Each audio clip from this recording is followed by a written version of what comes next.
មនុស្សតែម្នាក់គត់វាគ្រាន់តែជាមនុស្សតែម្នាក់គត់នឹងឯងរឿងនឹងហើយដែលបានគំតិចត្រកូលវីរភាពទាំងមូលត្រកូលដែលគ្រប់គ្រងនីតិនោះខ្លាចញញើតបំផុតគេក៏បានបន្តប្រាប់យើងទៀតថាអញ្ចឹងហើយបានជាគេហៅគាត់ថាបិសាចដាវមុខក្រហមព្រោះគាត់នៅក្មេងពេកហើយជាមូលហេតុដែលគាត់បានឈ្មោះហៅក្រៅមួយនេះគេក៏បាននិយាយទៀតថាខ្ញុំក៏មិនដឹងដែរប្រហែលជាគាត់កំពុងតែលេងសើចឬមាននរណាម្នាក់បានមកសូមឲ្យគាត់ធ្វើអីមួយក៏ថាបានយ៉ាងណាក៏ដោយគ្មាននរណាម្នាក់ដឹងទេគាត់កំពុងតែធ្វើអ្វីនោះឡើយទោះបីតែអ្នកដែលស្លាប់ទៅហើយឬអ្នកដែលនៅរស់ក៏គ្មានអ្នកណាដឹងដែរ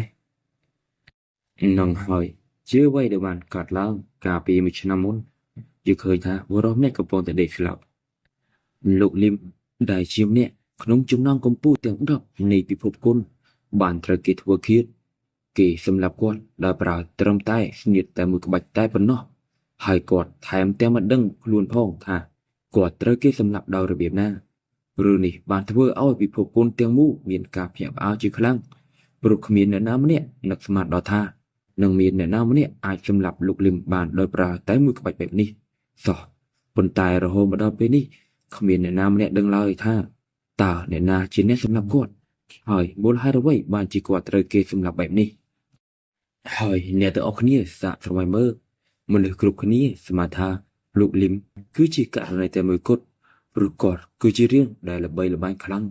ប៉ុន្តែខ្ញុំមើលទៅដូចជាមានមនុស្សជាច្រើនទៀតដែលត្រូវគេធ្វើឃាតក្នុងរបៀបដូចគ្នានេះដែរហើយអ្នកដែលធ្វើរឿងនេះទាំងអស់នោះបានមានតែម្នាក់ទេដែលធ្វើបានគិតមើលថាអ្នកគេអ្នកនរគ្នាពេលនោះយើងក៏បានឮបរមអ្នកក៏បាននិយាយជាមួយគ្នាគេថាណែសូហងនេះហើយគឺជាវាចាំស្ទាក់ត្រង់នឹងហើយកុំតាន់អាឬខ្លួនរងចាំរហូតដល់វាចូលកន្លែងដែលយើងដាក់តាក់សិនបន្ទាប់មកបិសាចដាវរបស់យើងក៏បានឈប់បន្តិចរួចក៏បានបើកភ្នែកឡើងបិសាចដាវក៏បានលើកដើរឡើងឬសូទៅក្រែផងធម្មពលដែលមើលមិនឃើញបានឆ្ពោះសម្ដៅទៅក្នុងដីយើងឃើញទៀតក៏ដែលពួនចាំសម្រាប់បិសាចដាវមុខក្រហមរបស់យើងបានពុះខ្លួនដាច់ជាពីរហើយអាម្នាក់ទៀតវិញក៏ត្រូវបានដាច់ដៃរួចវិស្រាអាពីរនាក់នោះក៏បានទៅបើកលុយមុនបិសាចដាវមុខក្រហមក៏បានឈរមើលដូចជាគ្មានបញ្ហាអ្វីកើតឡើងរួចយើងក៏បានឃើញអ្វីម្យ៉ាងកំពុងតែសម្ដៅពីខាងលើមករកបិសាចដាវមុខក្រហមរបស់យើងឃើញមានស្រមោលមនុស្សជាច្រើនកំពុងតែឆ្ពោះសម្ដៅមករកបិសាចដាវរបស់យើងមួយប្រព្រឹត្តភ្នែកបិសាចដាវមុខក្រហមក៏ត្រូវបានក្រុមទៀតកោឡងពាត់ជុំចិត្តធាតុកោទាំងអស់នោះក៏បានឈរសម្លឹងមកមុខបិសាចដាវរបស់យើងដៃប្ររាប់ដល់ដាវនឹងកំមិតត្រៀមបើកការវិវហាទៅបិសាចដាវមុខក្រហមរបស់យើងបិសាចដាវមុខក្រហមក៏បានដកដង្ហើមធំបន្តិចរួចនិយាយទៅកាន់ពួកទីតកទាំងអស់នេះថាខ្ញុំគិតថាពួកឯងរោមមនុស្សខុសហើយរួចមេក្រុមទីតកនោះក៏បាននិយាយខ្លាំងទៅកាន់បិសាចដាវមុខក្រហមថាគ្មានផ្លូវទេពួកយើងគឺជាក្រុមទីតកមកពីតកវីរភាពលើដូច្នោះហើយបិសាចដាវមុខក្រហមរបស់យើងក៏មានការចាប់អារម្មណ៍បន្តិចហើយមេក្រុមទីតកនោះក៏បានបន្តនិយាយថាពួកយើងកំពុងតែបំពេញបេសកកម្មនៅឯឆ្ងាយស្រាប់តែឯនេះបែរជាមកវិប្រហារត្រកូលរបស់យើងទៅវិញពួកយើងបានតាមរកឯងអស់រយៈពេល3ឆ្នាំពេញមកហើយដូច្នេះហើយមិនខុសទេគឺជាឯងនឹងហើយបិសាចដាវមុខក្រហមក៏បានញញឹមបន្តិចហើយក៏បានបោកភ្នែកធំពោពេញទៅដោយចេតនាសម្លាប់រួចបាននិយាយទៅកាន់ពួកទីតកនោះថាឯងមិនចាំបាច់ធ្វើដូចថ្នាក់នឹងនោះទេបើយើងដឹងថាសត្រូវរបស់យើងនៅរស់ច្រើនបែបនេះ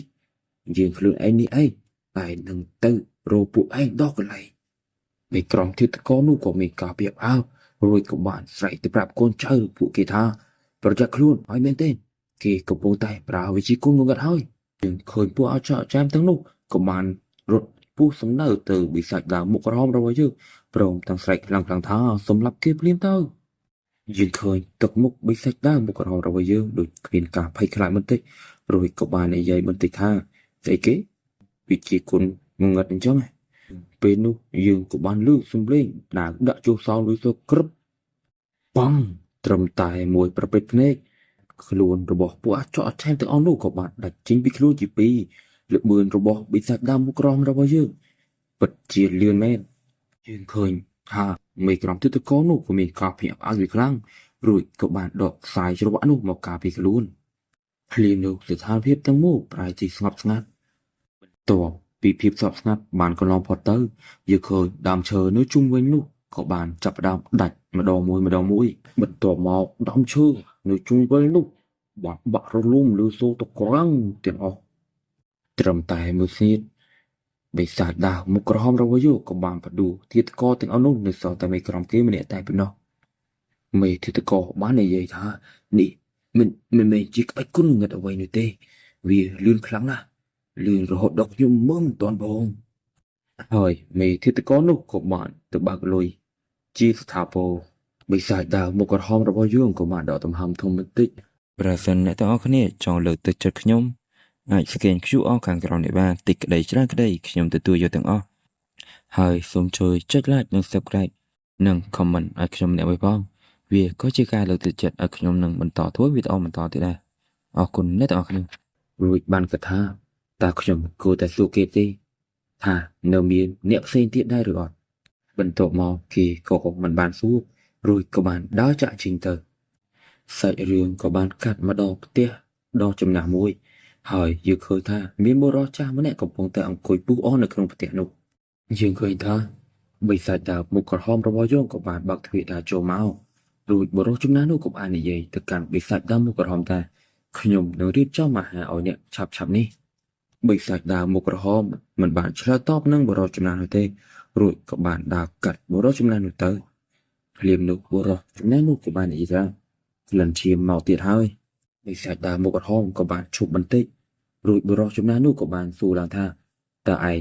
គិតនឹងសម្លាប់គ្នារហូតដល់ពេលណាទៀតបិសាចដើមមុខក្រហមក៏បាននិយាយថាតើលោកមិនធុញទ្រាន់នឹងការសួរដដែលបែបនេះទេមែនទេឈប់សម្លាប់គ្នាទៀតទៅសូមមេត្តាឬនៅដើម្បីជីវិតខ្លួនឯងវិញនេះហើយគឺជាកតញ្ញូធម៌ពិតប្រាកដហើយក៏ឈប់ទៅជួបពួកវាទៀតទៅឪពុកម្ដាយរបស់អ្នកក៏ចង់ឃើញអ្នកបែបនេះដែរតែបើពួកវានៅតែបន្តធ្វើកុសនោះទៀតចាំដោះស្រាយគ្នាតាមក្រោយចុះបិសាចដើមមុខក្រហមក៏បាននិយាយវិញថាបើគ្មានពួកគេទេខ្ញុំក៏មិនអាចចាប់ផ្ដើមរឿងនេះបានដែរហើយបើមានអ្នកណាផ្សេងនិយាយពាក្យនេះមកដាក់ខ្ញុំក្បាលរបស់គេប្រហែលជាដាច់ចេញពីខ្លួននៅពេលនេះបាត់ទៅហើយបុរសចំណាស់បាននិយាយជួយធ្វើរឿងនេះឲ្យខ្ញុំផងទៅបិសាចដើមមិនបាននិយាយអ្វីទាំងអស់ហើយបុរសចំណាស់បាននិយាយទៀតថាឯងខ្លាចជាធាតុកោបែបនេះក៏ព្រោះតែ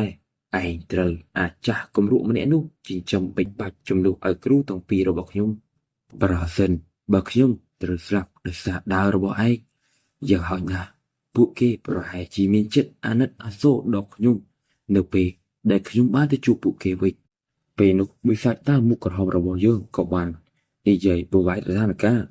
សួរទៅបុរសចំណាស់ថាថ្ងៃនេះមានអ្វីហូបខ្លះបុរសចំណាស់ក៏បាននិយាយថាមានពងនិងកៅជៀននិងខ្ទឹមបារាំងអាំងហើយបិសាចដើមមុខក្រហមរបស់យើងក៏បាននិយាយថាខ្ញុំមិនហូបអាហ្នឹងទេបុរសចំណាស់ក៏បានញញឹមបន្តិចហើយក៏បានដកដង្ហើមធំរួចក៏បាននិយាយថាអញ្ចឹងខ្ញុំនឹងធ្វើសាច់ចំសាយជ្រក់ផ្សេងដែលជាម្ហូបសំណប់ចិត្តរបស់អ្នកឲ្យញ៉ាំហើយរួចយើងក៏បានឮសំឡេងដល់ទ្វារពីខាងក្រៅហើយយើងឃើញបុរសឈុតខ្មៅជាច្រើនបាននិយាយថាអូអ្នកត្រឡប់មកវិញហើយមែនទេលោកស៊ូរួចក៏បានដើរចូលមកហើយគេក៏បានប្រាប់គ្នាគេថាតាចាស់អនាថានេះមិនបាច់ខ្វល់ពីគេទេតបមកយើងក៏បានឃើញពួកគេទាំង4នាក់កំពុងតែអង្គុយនិយាយគ្នាភ្លាមនោះបុរសពាក់ស្រប់មកម្នាក់ក៏បាននិយាយទៅកាន់បិសាចដាក់មុខក្រហមថាទីបំផុតយើងបានរកឃើញមុខអ្នកដែលបានរៀបចំផែនការសម្រាប់ឪពុករបស់លោកហើយលោកស៊ូបិសាចដាក់មុខក្រហមក៏មានការភ្ញាក់ផ្អើលខ្លាំងបន្ទាប់ពីឃើញមុខមាត់របស់អ្នកដែលរៀបចំផែនការពីខាងក្នុងនោះគឺជាព្រះចៅអធិការវត្តរបស់យើងនឹងឯងចាងឈុំអតីតមន្ត្រីត្រកូលវីរភាពគេបានបិទបាំងអតីតការរបស់គេហើយឥឡូវនេះគេកំពុងតែបន្លប់ខ្លួនធ្វើជាព្រះចៅអធិការវត្តបិសាចដើមមុខក្រហមរបស់យើងមានការខឹងជាខ្លាំងរួចក៏បានស៊ូខ្លាំងៗថាតើអាកញ្ចាស់គំរក់ម្នាក់នេះវាទីសងំនៅឯណាទៅ Tạiរឿងក៏បានកាត់មកដល់កន្លែងព្រះចៅអធិការមកវិញគាត់ក៏បានងាកមកហើយក៏បាននិយាយថាតើមានអ្នកណាហៅខ្ញុំមែនទេអ្នកដែលហៅគាត់នោះគឺគ្មានអ្នកណាឆ្ងាយទេក្រៅពីកម្មយ៉ងរបស់យើងនឹងហើយកម្មយ៉ងក៏បាននិយាយថាបាទគឺខ្ញុំព្រះចៅអធិការវត្តក៏បាននិយាយទៅកម្មយ៉ងថាហើយពេលវេលាពិតជាដើរលឿនមែន